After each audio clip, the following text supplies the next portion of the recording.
Welcome to NOAA Live Alaska. My name is Story Oates, and I'm going to be moderating today's webinar. This series is a collaborative effort by NOAA Fisheries, Alaska Fisheries Science Center, where I work, NOAA's Alaska Regional Collaboration Network, and NOAA's National Weather Service. I also wanted to introduce my co-coordinator, Lisa Hiruki-Raring, who will be helping me behind the scenes. This webinar series is designed to help you get to know NOAA's work in Alaska, our partners and the communities we work with, and how we connect with your community. NOAA, the National Oceanic and Atmospheric Administration, studies the ocean and the atmosphere and where the two meet, from weather to oceans to the animals that live around us. This school year, we're presenting monthly webinars that feature our partnerships with organizations across Alaska. We are aiming to present perspectives from the communities we work with, as well as research conducted by established scientists and students. Today, we are introducing you to Alex Tugau, an undergraduate student in his final semester at the University of Alaska Southeast, Kai Friedman, an undergraduate student attending Stanford University, and Annie Masterman, a recent NOAA Pathways intern and now full-time staff member of Alaska Fisheries Science Center's Auk Bay Laboratories. While we'll be talking about NOAA's and our partners' role in research and stewardship, we want to recognize that we are all coming to you from the traditional lands of Indigenous communities who have substantial traditional and local knowledge and much to share with us. We acknowledge that the NOAA interns and scientists you'll hear from today work in and around the coastal waters of Alaska. Alex's work has been conducted in Wenatchee, Washington, the ancestral homelands of the Piscosha, the Eastern Bering Sea, which includes the traditional home waters of the Inupiat, Yupik, and Unangan, and in Southeast Alaska on the traditional homelands of the Tlingit and Haida people. Kai's work with NOAA was conducted at the Ted Stevens Marine Research Institute in Juneau and the Little Port Walter Research Station on South Baranof Island, Alaska, both of which are located on the traditional homelands of the Tlingit people. Annie's work is conducted throughout the Gulf of Alaska and Southeast Alaska, which from north to south include the traditional homelands and waters of the Alutiiq, Supiaq, Eyak, Tlingit, Haida, and Tsimshian, who have stewarded their lands and waters since time immemorial. Today, Alex and Annie are presenting from the ancestral homelands of the Aquan Tlingit people, and Kai is presenting from the ancestral homelands of the Muwekma Ohlone people. We are indebted to their wisdom and knowledge of their lands and waters. A few guidelines before I hand you over to our first speaker. You are all muted because we have a lot of people on the line and want to make sure everyone can hear our speakers. We encourage you to ask them as we go, and my colleague Lisa and I will be keeping track for our speakers. We'll stop every now and then and answer a few questions. We may not get to all of our questions, but we'll try to answer as many as we can. Okay, I'll hand it over to Alex to introduce himself. Well, thanks for the great introduction, Story. So my name is Alex Tugau, and I'm originally from a small city in Wenatchee, in central Washington called Wenatchee. Wenatchee is on the banks of the Columbia River, and I grew up playing and boating and hiking all around the area. But I really started to get an interest in fisheries and marine science when I was working and volunteering with the Washington Department of Fish and Game, pit tagging and putting tags onto young salmon. Next slide, please. At the time, I really didn't know that you could make like a legitimate career out of fisheries science, but I knew I wanted to go into the sciences as a whole. So I really got my start when I started working for Washington State University in a tree fruit laboratory. The laboratory that I was in studied apples and pears and cherries, and it meant that I got to play with a lot of bugs. We were looking at how different bugs are taking and damaging tree fruit and how we can best control those insects. I worked a lot with stink bugs and moths and wasps. And you can see a few of the species down there in the bottom that were really common for me to work with. I used to raise those little stink bugs in little meter by meter bug dormitories. Next slide.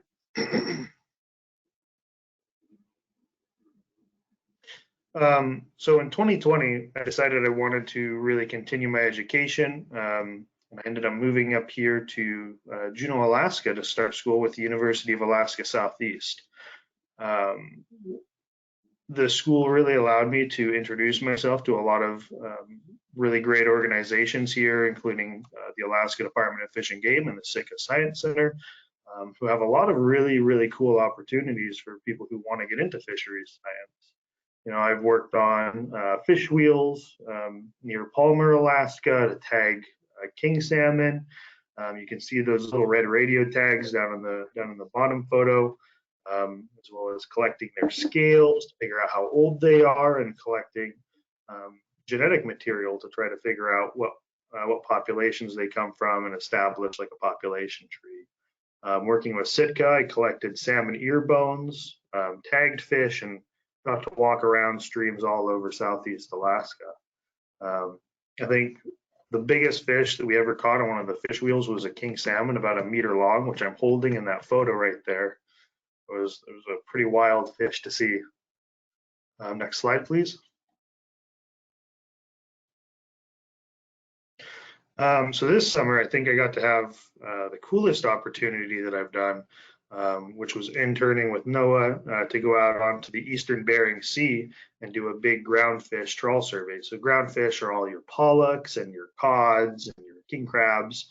And the survey goes all over the Bering Sea to try to figure out where the fish are and how many there are, and collect a ton of other information.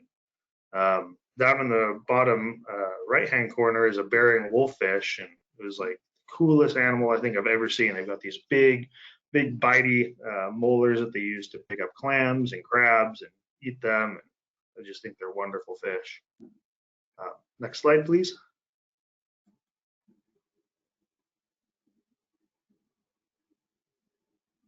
So here's a few photos from the survey itself. I was on leg 3 of the survey, which traveled all the way from Dutch Harbor up to Nome and went all across the Bering Sea. My job on the boat included collecting specimens and identifying the different fish, as well as operating a CTD. CTD stands for conductivity, temperature, and depth, and it's used to take and figure out how salty the ocean is, look at what the temperature is on the very bottom of the ocean, and figure out how deep we are in any given spot. You can see that little GIF down in the corner. That is all the data that was collected from Gary, the CTD, all across the ocean. So you can really see how there's this big blue scythe that goes down into the Bering Sea, and along the land is a lot warmer.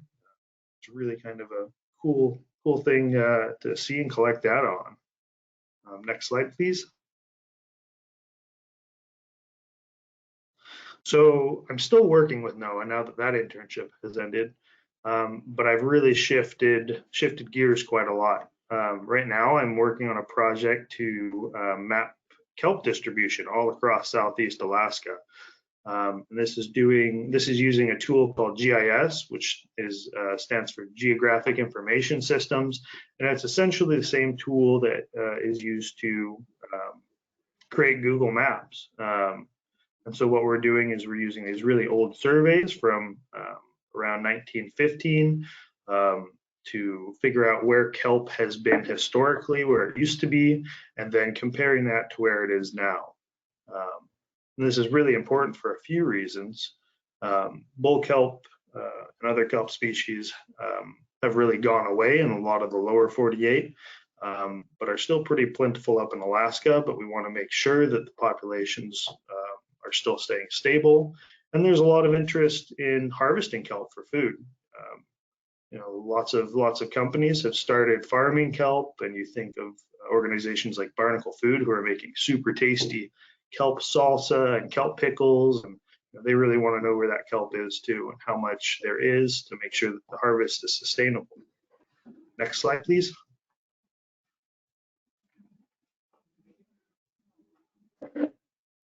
So I've learned quite a few things. I've had a pretty long path through my career in fisheries and marine science. I think it's really, really key for you to reach out and talk to people that you're interested in if you see someone doing something that you like. Scientists love to talk about the work that they're doing, and oftentimes, even if they don't have a position for you or a volunteer opportunity for you, they'll probably know someone who does. Alaska itself has a ton of opportunity. I think you can do some really amazing work up here, and I get a lot of experiences up here that you really can't get anywhere else in the U.S. Don't be afraid to branch out when you're starting out into a career. I think this goes for both fisheries science and any other path you might take in life. I started out working with insects. I didn't want to work with bugs for my career, but in Wenatchee, Washington, it was the best opportunity that I could get. It was still fun, but I think the skills I learned there really translated into getting me jobs down the line in fisheries science. And really make some connections along the way. When you're going through school and you're making friends who are in a similar degree as you and studying the same things, you never know where they're going to end up, and they might be key to finding you a cool job down the line. And it's always nice to have people you can talk to about problems that you're having along the way. Next slide, please. Any questions? All right, Actually, thank you, Alex. Alex. Go ahead, Story, Lisa. I do have a couple of questions that have come up here because Alex, that was very interesting hearing your path to where you're doing here. I did get a couple of questions, so I'll start off with the first one where one of our students was asking, what made you want to move to Alaska from Wenatchee? And I also want to encourage those classrooms who are listening in.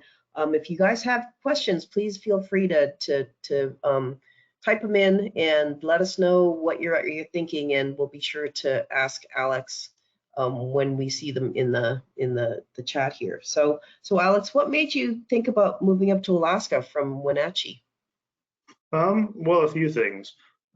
Wenatchee is a really high desert, and so it is super hot during the summer, and it's kind of nice being able to wear jackets during summer up here.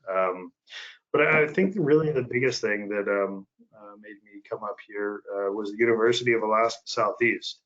I originally moved here to study marine biology, but my degree changed to fisheries pretty quickly after I saw a lot of the opportunities that exist in this state. The University of Alaska has a lot of really cool opportunities for students. And it's actually a lot cheaper than schools in Washington. And so I can get, I think, a better education for a lot less money while getting to have some really great opportunities. Very cool. So then the other question that I had that had come up was, you had mentioned that working on bugs, you picked up different kinds of skills that you could transfer to other jobs. And so one of the questions was, what kinds of skills did you learn studying bugs that you could transfer to the work that you're doing now, or the work that you did between studying bugs and now? Well, a few things. During that job, I had to travel all over the state of Washington and even into Oregon. So I think one of the really big things is that job gave me the ability to work on my own effectively. I was able to travel to different parts of the state on my own, or even with like one or two other people, and get my work done. And I think that's a really important skill for the fisheries sciences, being able to manage your time and get work done effectively, even if you're not working with others, whether that be in the lab or out of the field. I think that is a skill. Also, just the animal husbandry. Being able to care for the insects, they're very delicate. And so being able to care for them and raise them and feed them, I think that translated well to being able to handle live fish and other animals, with respect and care, which is really important. Wow, that's really cool. Yeah, I think a lot of the times we don't think about the kinds of things that we learn that can be used at just about any job that we have. So I'm really glad that you said that. Mrs. Cook's class had a bunch of questions, so I'm just going to try to go down the line here. Let's see. So one of Mrs. Cook's students asked, how many types of fish have you collected in the fish wheel? In the fish wheel, we collected a few hooligan, humpback whitefish, a sockeye or two, but mostly it was all king salmon. Did a pretty good job on the fish wheel of making sure that it was touching bottom and really collecting only the fish that we wanted it to get. You know. Cool.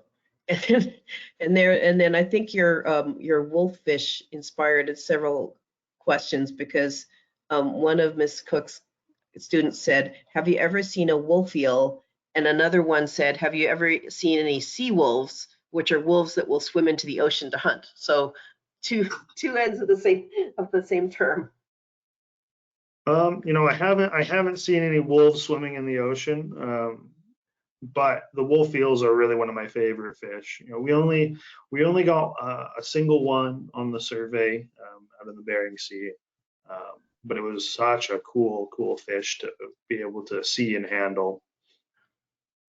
They're How big really is it, big. by the way? Big hands.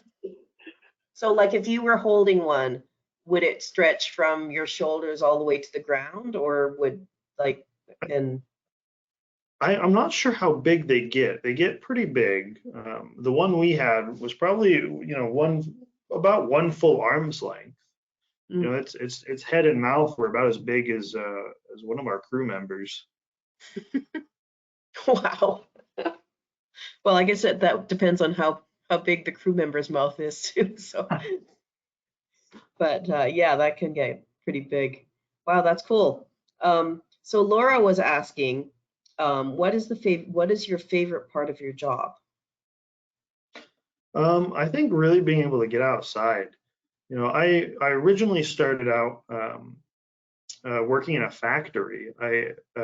After high school, I didn't go to college for very long, and I ended up leaving college and just going to work. And I worked in this factory that made plumbing parts, and it was just being inside and looking at these little white plastic pieces all day. And so I'm really thankful for all the jobs I've had, allowing me to really get outside and work outside and breathe fresh air, and you know, get to see some amazing environments. And I think that also, you know, you had mentioned that you went to college and then you decided to go into the working world. I think that kind of also talks about how there's a lot of different ways that you can go to pursue your career or your education. You don't have to do it all in one go. You can kind of do it at different times because you might not be ready right out of high school. Yeah, it's taken. I'm just about ready to graduate from my undergrad degree, but it's taken me about 6.5 years instead of the normal 4. Just taking and working and taking 1 or 2 classes at a time to be able to pay for those, and you know, it's kind of been a roundabout adventure. But you know, here we are. I think if you just keep tugging along and plucking away at it, you can get there eventually, even if you can't be a traditional student. And actually, that ties into one of Mrs. Cook's class's other question is that they said your experiences are so diverse. Why do you think that is? I think I just like having a diversity in what I've been able to do. You know, the field of fisheries science and marine biology is huge. There's so many different options. You can be working on a boat, or you can be working in the center of the U.S. on some little creek with some little tiny unknown fish species. There's so much variety there, and I'm still not 100% sure what I want to do in the world of fisheries. And so I think right now I'm really trying to try a lot of different things and develop new skills and get to experience different types of jobs to figure out what I really want to do in the future. Plus, Great, you and know, I kind of just go for fun jobs too sometimes. Well, I think that, it's good to see an example of, like, you deciding to work at different things in order to pay for the classes as you go. And it's another model of how you can go about getting your education. So I think that's good. Yeah. Let's take another couple of questions and then we will probably need to move on. But Laura was asking, how big is the biggest fish that you've ever seen? Hmm. The biggest fish that I've ever seen was probably down. It wasn't while I was working. Down on the mouth of the Columbia River, the Bonneville Dam has a hatchery that you can go to. That's public access, and they have a few river sturgeon, a few white sturgeon, which are these big, old, heavily armor-plated fish. They've got like a big shovel nose, and they live in the bottom of the river, and they're really cool fish. And they've got a few older ones there that are 25 years, 25 years or older, and they're about 20 to 25 feet long, which is huge. They're big fish. The biggest fish I've seen while working was probably a Pacific halibut that we caught on the survey. It was, I don't know, maybe 5 feet long. I'm not sure how many pounds, but it was also a really cool fish. Very cool. Well, the last question before we move on is from Mrs. Cook's class, and I wanted to say, have you ever saved any marine animals from ocean debris? No, it's really fortunate.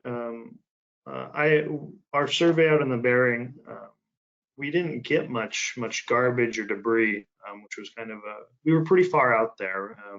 The lake that I was on ran all along the edge of the slope, but we didn't get much debris or much garbage. So that was really nice. It was kind of reassuring to see. We did get a bottle of canned Russian tomatoes, though. Yeah, you never know what you can find out there. And actually, one more question from Miss Cook's class before we go. They were wondering, have you ever experienced an attack by an animal on the ocean? No, no attacks. I think most animals are pretty. They kind of just want to do their own thing. The wolf eel, when we brought it onto the boat, it was pretty upset with us. It was kind of snapping around and not very happy. But you know, I wouldn't be very happy if I was pulled onto the deck of a boat randomly either. So, most animals just want to mind their own business. Right. Well, I think we'll hold on to the rest of the questions that we have there, and I'll turn it over to you, Story. All right. Thanks, Thank everyone. you. Thank you, Alex. Our next presenter is Kai. So Kai, if you can, got your slides queued. I'll let you take it away. Awesome. Well, how's it going, everyone? Glad to be here. As Story said, my name's Kai. I'm a undergrad at Stanford in my home state of California, and that's where I'm calling from today. It's a lot hotter here in California than it is in Alaska, but pretty much how it is every day. And I'm excited to talk to you guys about my personal path to NOAA, which is similar to Alex. It's always a little weird how we get to where we are. So next slide. So I like to wear a lot of hats, and I think, well, everyone wears lots of hats. I think of myself as a student, a scientist. I actually race cars in my free time. I play a lot of music. And if I was going to describe myself with one word, I'd like to think of myself above all else as a friend. And those are the relationships I value more. And that's a picture of me from a very long time ago with a robot. And it'll make sense. I was very into robots and physics. So the next slide. So after I finished high school, I did decide to go immediately to college, and I planned on studying physics, and I still do study physics. I'm taking my last physics class ever right now, which might seem a little strange. How did I end up working for the ocean, the Marine Service and doing a lot of marine work?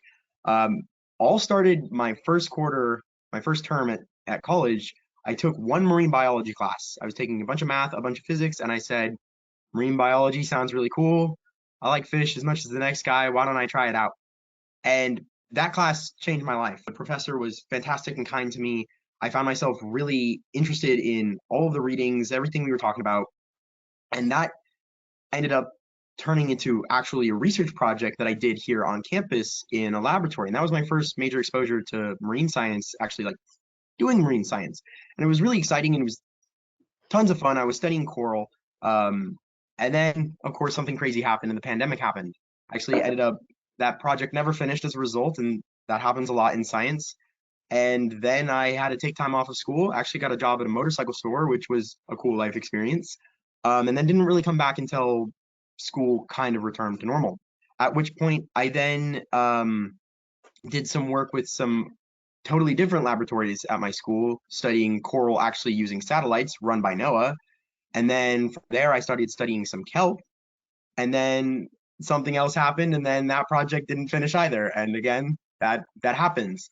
Then I decided to take a little break from science because I was tired, and I got really into jazz music, and I still play a lot of jazz. And I think it's important to note that sometimes it's good to just step away from the things you're pursuing to just focus on something you're really interested in. And for me, that was jazz. Around that time, someone I knew who was a few years older than me here at my school tapped me on the shoulder and said, "Hey, you like the ocean, right?" And I was like, "Yeah." And she said, "I did this internship when I was your age at NOAA, and it's a really cool scholarship that'll help you pay for college, and you'll get to work for NOAA." And I was like, "That sounds really cool." I had seen NOAA, from using their satellite data and a few other data sources, and I was like, "Sure." Sent in the application, didn't really know much about it other than it would help me pay for college and I would get to work at NOAA. When I received it, that's when I started learning about all the cool things that come with it, and ended up deciding I wanted to go work in Juneau, Alaska. And I chose that primarily because I'd pretty much I've spent my whole life living in California, and Alaska seemed just about the furthest, most different place that I could go to than, Los Angeles. And it was absolutely amazing. I got to study herring, and I'll talk about that a little bit later. Did a bunch of analysis on that, and now I'm currently still working with my the scientists that I worked with during the summer, and we're currently preparing to present our work.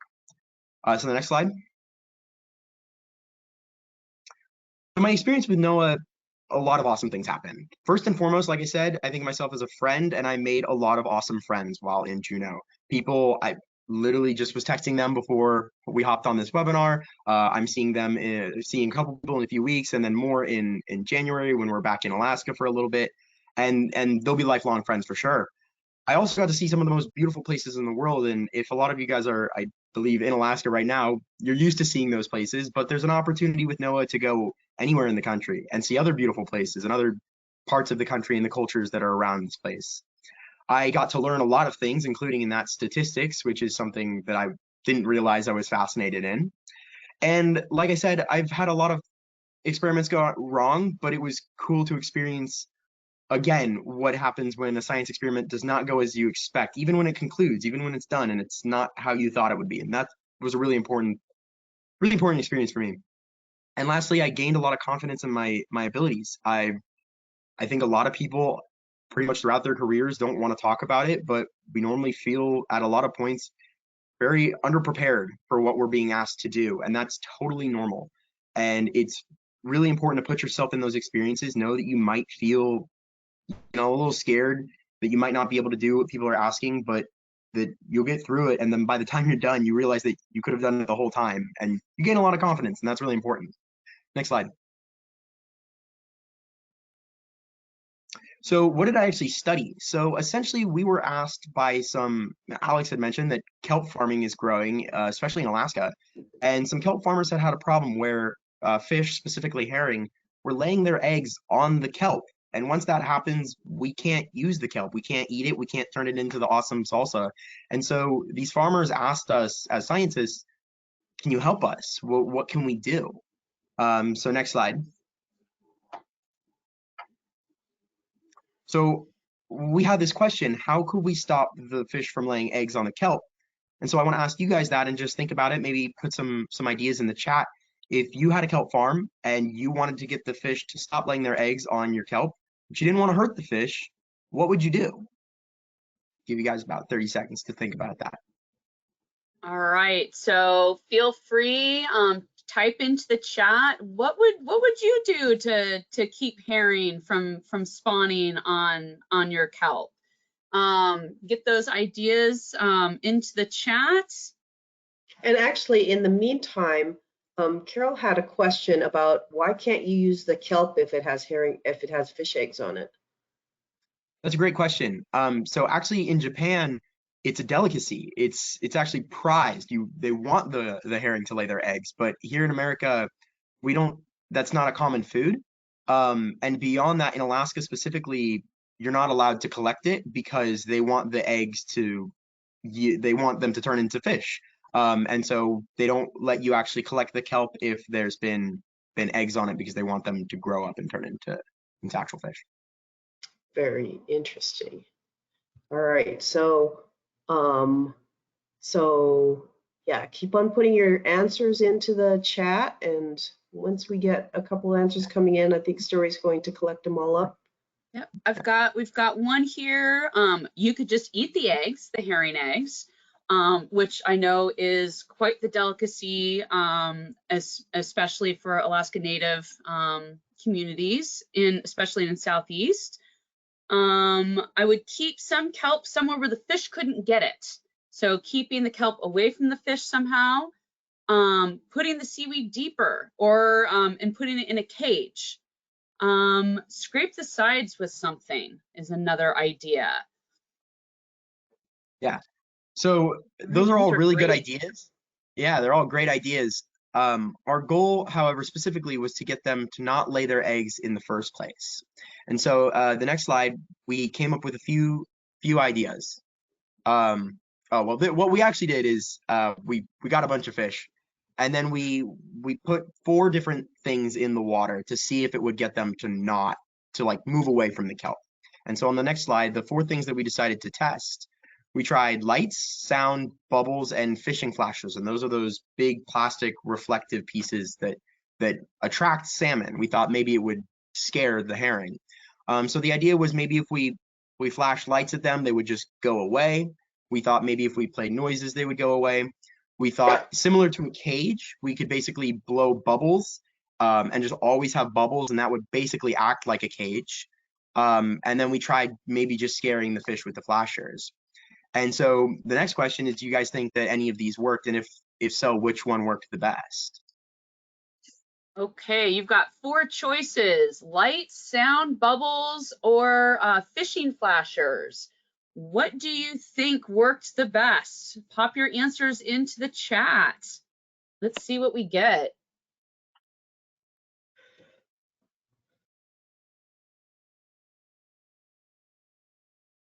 We have some other ideas as well coming in. So harvesting the kelp before herring lay their eggs, placing the kelp in a remote area without any fish. All right, sound or fishing flashers. So that was so we also have one saying lights. So it looks like we've got light, sound, fishing flashers. Ms. Cook's class thinks that bubbles or flashers would work. What happened, Kai? Yeah, so we had hoped that the lights, the sound, or the flashers were going to work because those would be the easiest for farmers. Putting some lights in the water is, pretty easy. Putting some flashers on some string is also pretty easy. But the next slide, the one that worked the best was the bubbles. And in fact, it was the only one that worked at all. The other ones had no effect whatsoever. And that's what I meant when I said that this experiment didn't really go the way we wanted it to. We were hoping that it would come up with a very easy, cheap solution, and bubbles were very effective, but they're definitely the hardest to implement. If you think about how hard it would be to basically blow bubbles around the entire farm all the time, and these farms are normally pretty far off the shore. They're sometimes upwards of 10, 20 miles away. It could be pretty hard to do that, and it's pretty expensive. However, science is science, and it doesn't go the way you want it to, but it's important that we now know this, and we can now go to the farmers and tell them, hey, don't put lights in the water. It's not going to do anything. And we now have people currently thinking about how bubbles could be implemented. So that actually wraps up what we studied this summer. And I think the next slide, just a couple quick things, like if I could leave them with you. Never be afraid to ask a question. When I entered marine biology, I had lots of questions. I'm a physics student. I don't really know anything about fish. So I had a lot of questions, and you have to be okay asking them. Study anything that interests you. Again, I just thought fish were cool and decided to study it. And here I am now with this giant NOAA flag on my wall. And lastly, just be kind to fish. Be kind to all creatures, but be kind to fish. They're cool. And the last slide is just some pictures of dogs, because who doesn't love dogs? All right. Oops. Thank you, Kai. So do we have any questions? If you have questions for Kai, you can put them into the chat. I know there's been a few that have been coming in here. And the dogs, is that all at Little Port Walter? The brown dog in the upper left, that's Coco. That was a dog that I saw at Little Port Walter. The other two are Juneau dogs. One of my lab mates has Cricket, the one on the right, and the people I lived with had the one on the lower bottom. All over Alaska. Okay, we've got our first question coming in. What is the favorite part of your job? Getting to see things that I never thought I would get to see. And maybe that's just because I grew up in Los Angeles and I study math and physics, but getting to see a lion's mane jelly just floating by our boat, I never thought I would see that. And that kind of stuff did become a little bit of a daily occurrence. You're not always, depending on your job, like as a scientist, I wasn't always on a boat.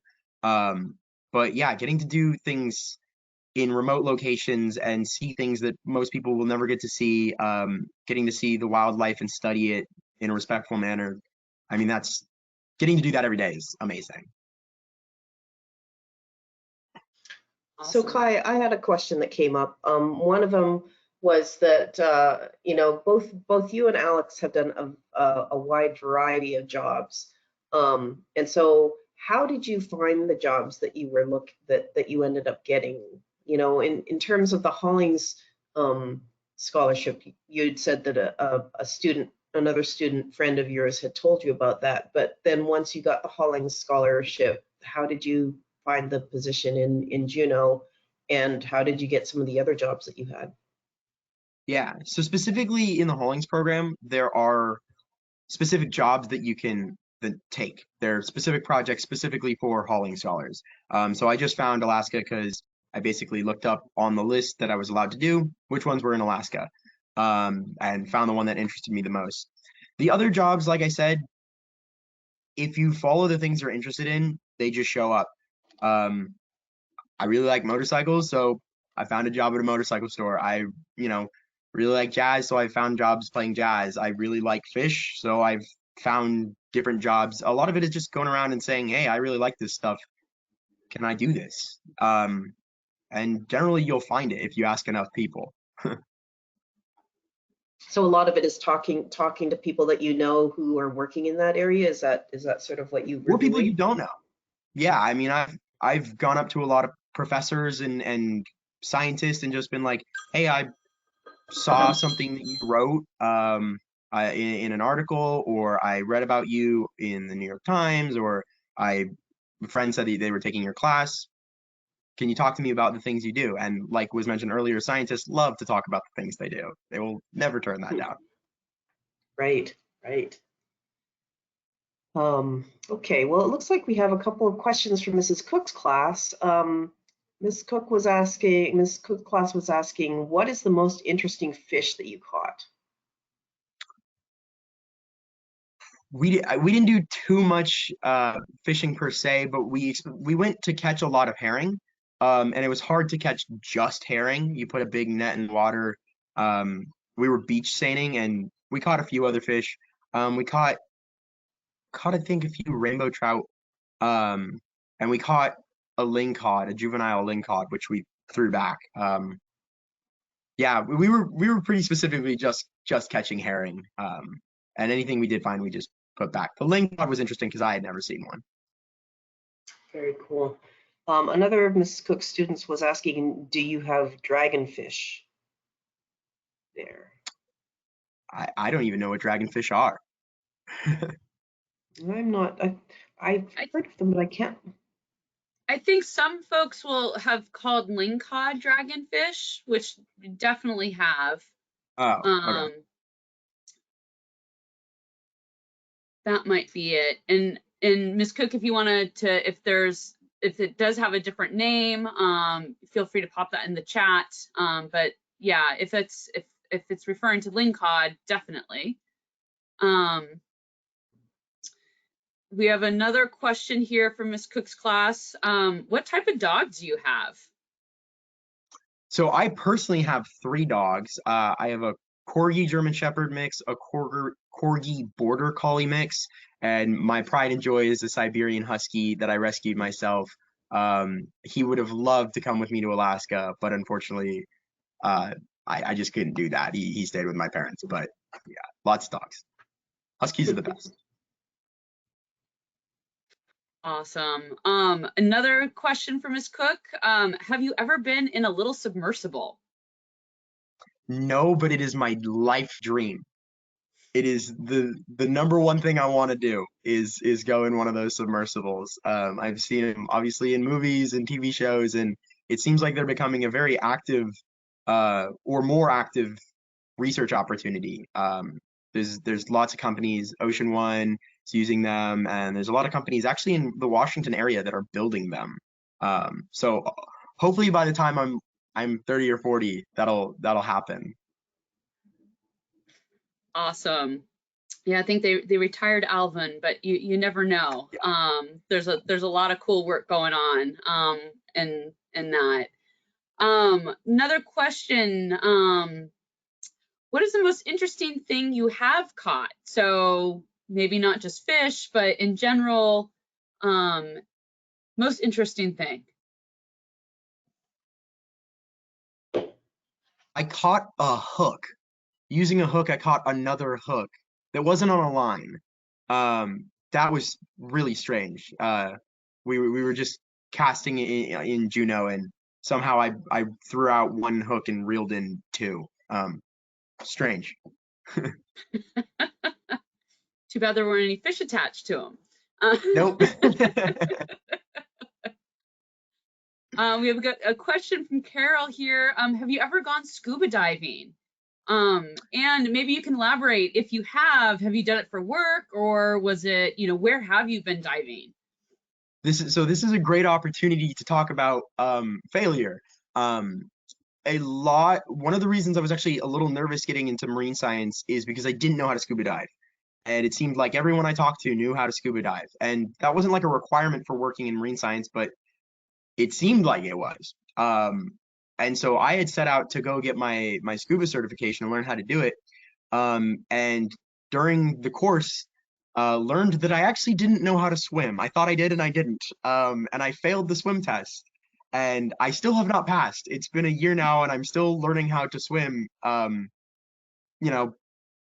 22. There's just a lot of things you don't learn. And so I don't know how to scuba dive. I've never scuba dived. I put on a snorkel in the class and then they asked me to swim the length of the pool and I couldn't.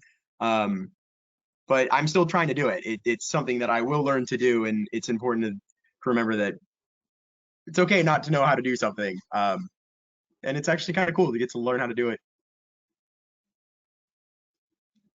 Fantastic. That's a great story, Kai. Again, I've gotten that question a lot as well, because I study marine science, do I dive? And I'll also say no. Most of my work has always been, on ships or from land, looking out to the ocean. So marine science does have a really big, broad spectrum of entry points.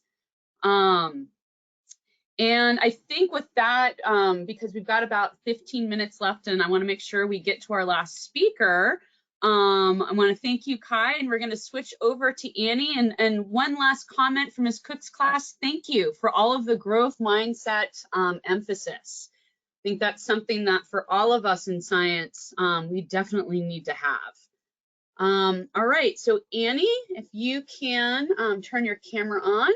We got your slides queued up. Hey, can you see me? Can you hear me? Yes, great. Okay. Well, hello everybody. My name is Andy Masterman, and I wanted to first start by telling you all about where I've lived. We will start by saying that if you see my cursor and this blue star right in the middle of Alaska, that's where I was born. That is Fairbanks.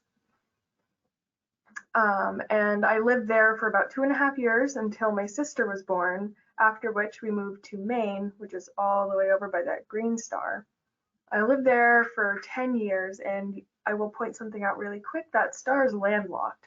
So I did not live on the ocean. I lived by lakes and rivers and streams, so only fresh water.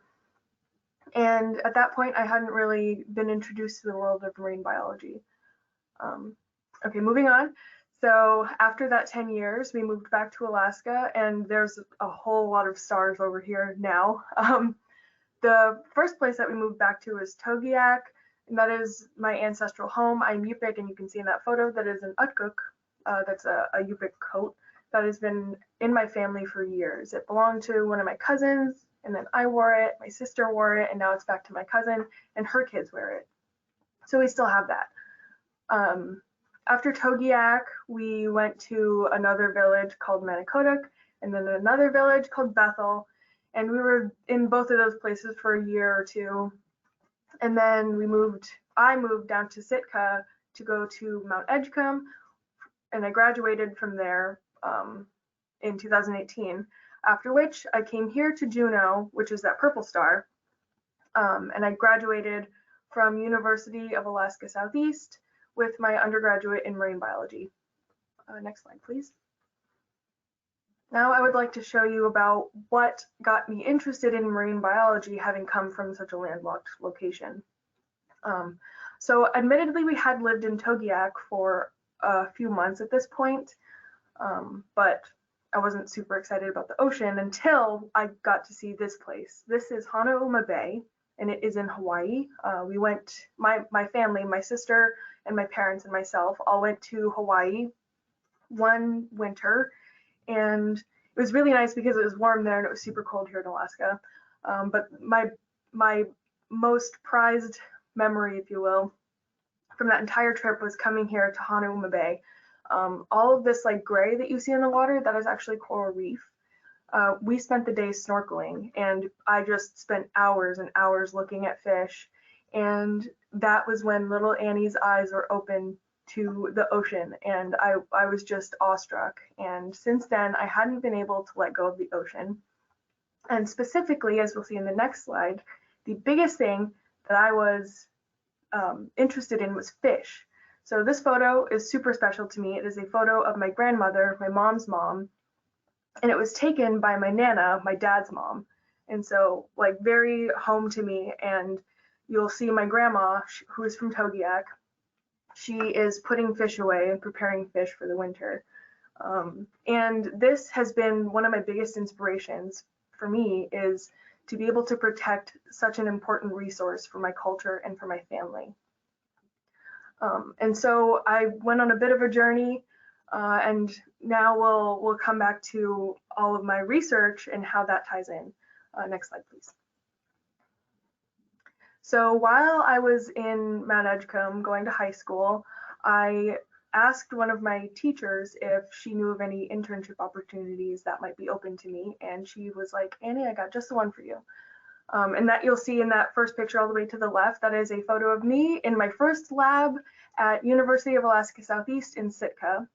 We at Mount Edgecombe shared a campus with UAS there, and so I was fortunately able to intern for a woman named Lauren Wild, who you will see in a later photo. My research with her began with doing some reconstruction of the food web in the marine world and focusing specifically on squid, which is what I'm holding.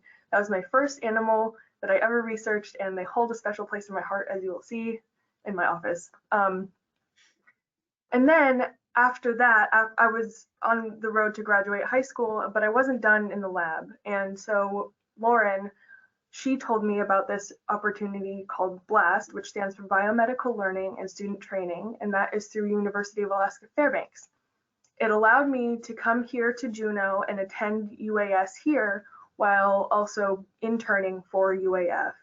And that is like one of the biggest steps in the direction of where I am today. So that got me to work here at AFSC at a NOAA lab. And you'll see in that photo, I'm holding baleen, which comes to us in a plate like this, or in a rack is what this is called. And what I did was I took 2 of them and I pulled them apart just enough that it looked like a mustache, obviously for the photo. And that was a really great experience. I was here for another 2 years. And after that point, you will see in that photo all the way to the right is when I entered the NOAA Pathways program. My now supervisor approached me while I was doing some tedious lab work and asked me if I would be interested in being part of the Pathways program. And what that is it allows for students to intern while attending college. And if everything goes right, which thankfully for me it did, after graduation, I was given a full-time position. And so now I am a biological laboratory technician. I want to explain this photo before we go to the next slide. So this was on our last trip to Prince William Sound, which is where a lot of my whale research comes from. I'll talk about that in a moment too.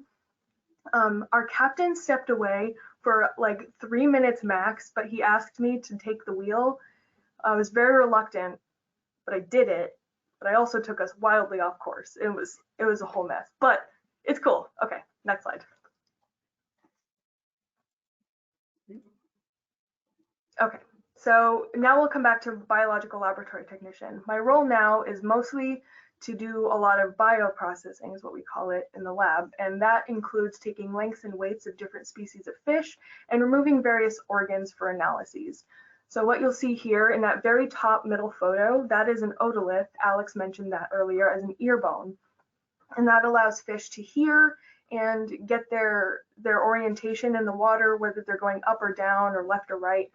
And it's a very important organ, and they lay those rings down that you might be able to see in the photo, just the way that a tree lays rings down annually. And that can indicate the age and sometimes even where that fish is from. And then you'll see all the way in the left photo, that is the size of otolith that we are removing from juvenile salmon. So you zoom in, and in that very bottom photo right there, there are 2 little white dots, and those are the otoliths that we take out. And we do that for all of each fish of the 2 of the 5 salmon species that we collect, as well as some other things.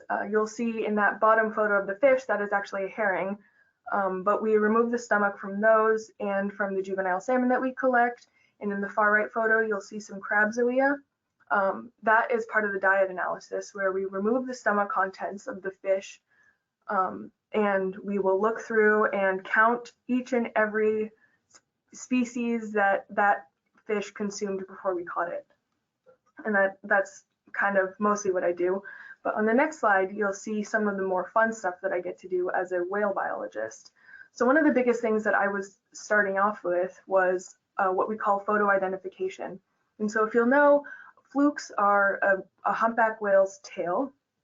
And for humpback whales specifically, their flukes they're very much like our fingerprints. So each fluke pattern is specific to that individual. And so what I do was I take a photo, like in the top, and I compare it to a catalog, such as those photos on the bottom. And so this is a photo that we took from Prince William Sound. Can anybody tell me who that top photo is?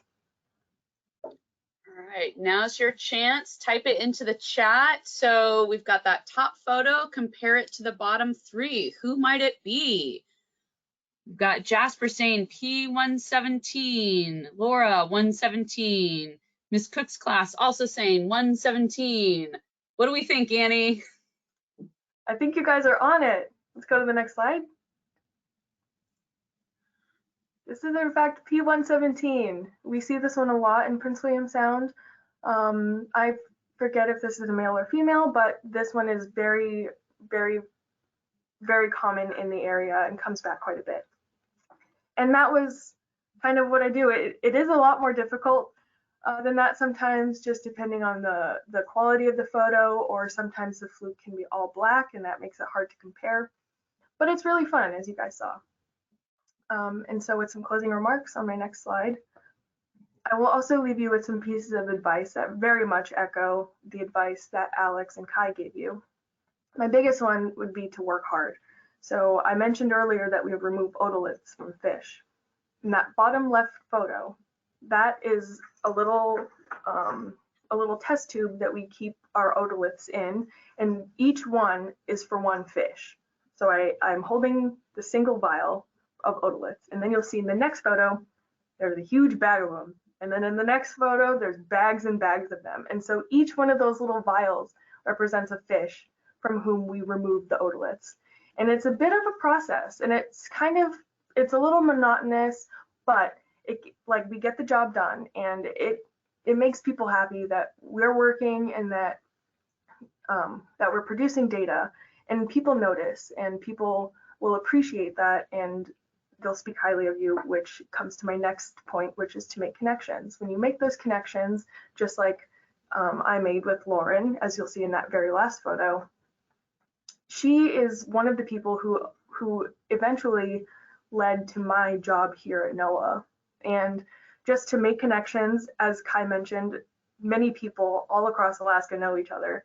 And she just happened to know somebody who works in this lab, and that's how I kind of weaseled my way in. Finally, I suggest that you ask, just like I did. I asked one of my teachers, and from then on, people have asked me if I want to work. And I'm also very shameless about the questions that I ask, in terms of like what are my responsibilities and what is the payoff going to be. Just ask questions. People love to answer, and people love when you ask because it shows that you're paying attention. So my last slide, I thank you for listening to me, but I also want to thank my family because they are my biggest inspiration. And this photo is a photo of me, some of my cousins and aunts and my uncle, my mom and my nephew. And in this photo, we're eating a whole bunch of native food, which is kind of the biggest reason that I'm here, is because that is the food that I want to protect being in marine science. And with that, I will take any questions. Thank you so much, Annie. We've got one quick question about the whale, the fluke pictures. What does the P stand for? So it's kind of confusing. All of the different populations that we study, not just in Alaska, but all along the West Coast and even the East Coast, all the different populations are monitored by different organizations. And in that case, the P refers to Prince William Sound because that's where those whales are from. And that is where, or I guess that's the project, the Prince William Sound project. That's the project that those whales received their ID from. Some of these whales have different IDs from different places. And so some are named from Glacier Bay. And so their IDs begin with a GBNP, Glacier Bay National Park. Others have Southeast Alaska IDs, and so their IDs begin with SEAK for Southeast Alaska. It's kind of to help us figure out where exactly that ID came from. Great, thank you for that clarification. We've got time for about one or two more questions. We've got one here from Ms. Cook's class. Do whales use echolocation? Yes, they do. Not this whale specifically, not humpback whales specifically, but odontocetes or toothed whales will. And so you might know from killer whales or sperm whales, they'll use echolocation to find food. Great. And we have another question here, just speaking of food. What are some of the dishes that your family that you're sharing there in that picture? Great question. So this actually is what we call an ukuk party, UQ, ukuk. And that is seal oil. And that is kind of like the main component of our meal that ties everything together. And basically we dip all of the food in the seal oil. Our food, it must contain rice. There will be a pot of rice, and then there'll be a variety of dried or boiled fish, or just like ocean creatures, I guess. From this one, I think we had the rice and then shrimp, dried salmon, dried pike, dried smelt, dried moose meat, fresh cabbage, sometimes herring eggs, and some like seal or soy sauce and teriyaki sauce, just like kind of a little bit of everything. It's one of my favorites. That sounds amazing. We are actually right at the top of the hour, 2 o'clock. So unfortunately, we need to wrap things up. Before we go, I do just want to, there's a slide up here that shows some of our partner programs. So today you got to hear from 3 students that interned at NOAA, either through university or NOAA programs. We also do partner with lots of different organizations across the state. So you can see they're kind of grouped here in Southeast Alaska, Central, North. But if you are interested at all in working, or maybe not even sure that you want to work in marine biology, but you don't want to try it out, there are a lot of avenues, and we encourage you all to follow the advice from our three speakers today. And I think a lot of that was asking questions, asking for help, reaching out, making connections. And I think the last one really is to have fun doing it. So I want to thank everyone for joining us today, and stay tuned. Next month, we are going to have another webinar, and that information will be coming out shortly. So thank you all for joining, and enjoy the rest of your day.